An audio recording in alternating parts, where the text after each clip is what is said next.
Well, Idaho became a territory back in 1863, so the lands here, they have some stories to tell, even ghost stories. But don't worry, this won't be too spooky. We have a story for you about the lost city in American Falls.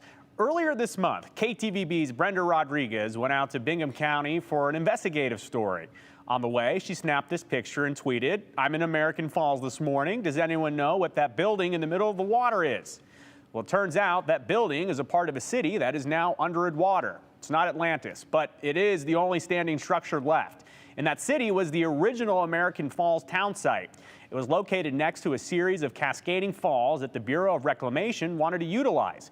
So they built a dam, which was one of 6 large water storage facilities along the Snake River. And in 1925, the reservoir behind the new American Falls Dam was filled.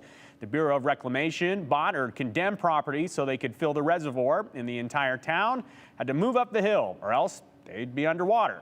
So the old town, as Power County calls it, did go underwater. And the building Brenda asked about is the grain elevator from the Oneida Milling and Elevator Company. The exterior of the building couldn't be moved when the rest of the town was in 1925, so it's still sitting there in the water. You can wave hi. Well, we found that the registration papers to make the Oneida Grain Elevator a National Historic Place.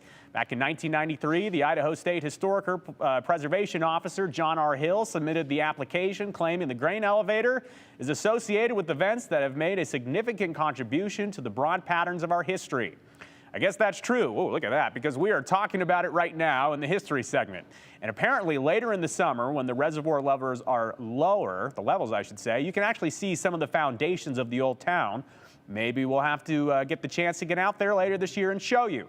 As for American Falls, we know today that lies a half-mile southeast from the old town site.